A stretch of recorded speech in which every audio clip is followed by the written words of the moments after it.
So the argument by the globalists, the universities like the University of Tulsa, is that, global health is going to fix all these areas of health.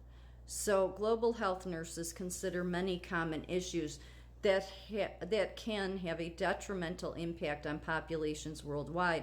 The most pressing global health includes mental health. The Institute for Health Metrics and Evaluation notes that mental disorders are one of the world's leading causes of disability. Since 1990, the burden has only increased. Mental health crises in many nations take a serious political and economic toll, which is exactly why you should focus on your own backyard so that you can actually do something about it instead of being a nurse superhero. Because I'm just going to say it straight. I don't think you're interested in helping mental health. I think this is all a political tool to destroy America, and that's why I think many of you need to be investigated for aiding and abetting, because actually the mental health crisis has increased massively, especially young people, which is very sad. So at some point, even though your global health idea seems like, oh, it's the right idea, when do you look at the numbers and say maybe we're not going in the right direction because it's getting worse everywhere, and so maybe we ourselves are the problem? Probably never, because it's not about health, it's about a political agenda. So as far as the numbers, and it's sad to see that between 18 and 24. In 2009, the mental health crisis was 18.1% of adults experienced a mental illness, where in 2019 it went to 20.6%. But worse than that is young adults between 18 and 25 have seen the largest increase in rates of mental illness, from 18% in 2009, and it went all the way up to almost 30% in 2019. So that shows that the people that it's increased in every area. From adults 26 to 49, it's increased up to 29.4%.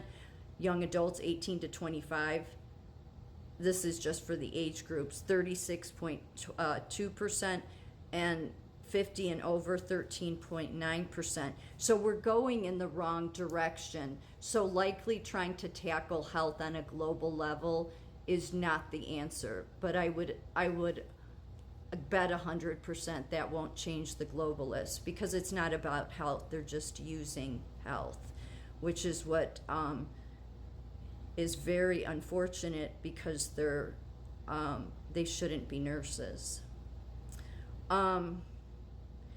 And I asked AI what the dangers of open borders is.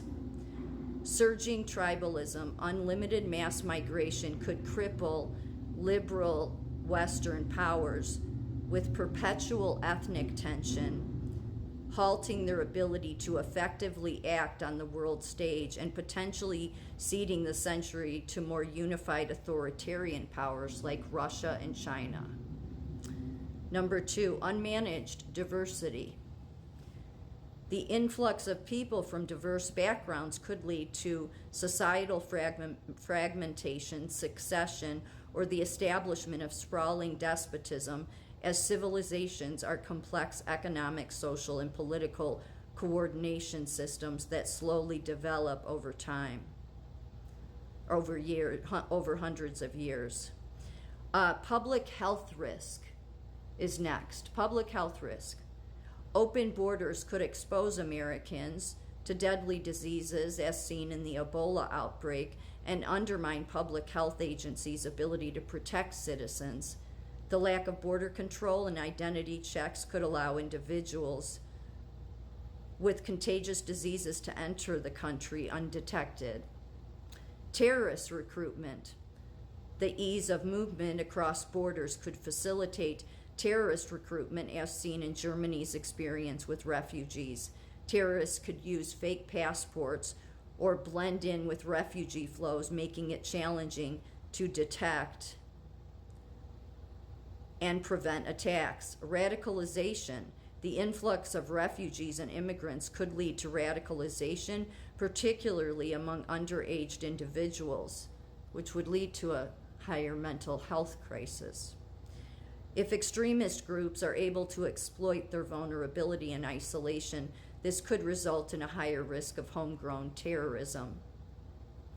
Economic disruption. Mass migration could disrupt local economies and labor markets, potentially leading to unemployment and downward pressures on wages for native-born workers. Well, we already see that happening. Inadequate integration. The pace and scale of migration could outstrip the ability of host countries to integrate newcomers, leading to social and economic tensions and potentially even violence. Unaccountable governance.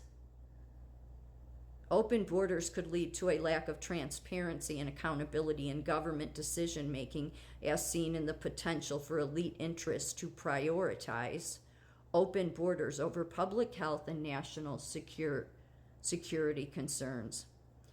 Unmanaged border crossings. The absence of border controls could lead to a surge in illegal border crossings, human trafficking, and drug smuggling, straining law enforcement resources and compromising national security.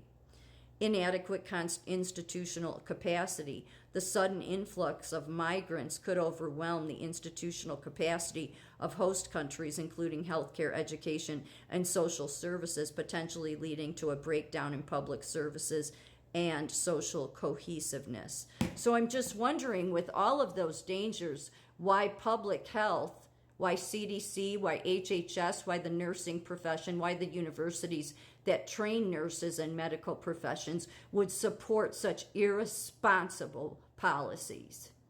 And yet it's so interesting because the reporters and, the far left that, goes on MSNBC and talks about, no, it's so compassionate to have open borders. Yeah, except it overwhelms the healthcare system. And those were the same damn people telling you to stay home in 2020 so you don't overwhelm the healthcare system, but then want to say it's not going to overwhelm anything. It already has, because that's what it's designed to do.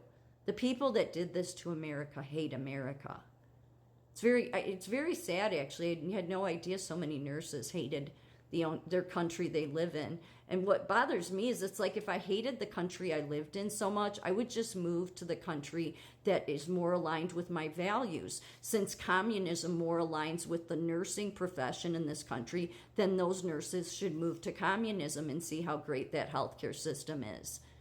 But instead, no, you want to destroy what we once had that was a decent health professional, and it's all of you higher educated experts.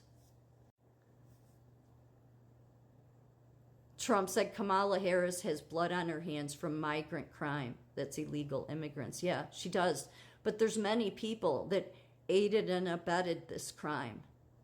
And I'm not saying there's ones that, yes, were pulled into it because they've just been convinced by their nursing or medical associations. But at this point, you should see that it should have dawned on you at some point. Those people at the top, in my opinion, they have aided and abetted this because they go to that border and then help these people across. That's aiding and abetting. And you can say, no, we were helping children. Well, no, some of those children said they were, and they were actually 24 years old in some cases. So you have aided and abetted enemies to this country that are now going up against the Chicago gangs and have taken over areas of Colorado and many other cities. These people are enemies to our country. 27 interest aliens arrested in large migrant group at Texas border. Do you know what some of these backgrounds are? A history of raping children. And I think this is what's most obvious to all Americans that have common sense.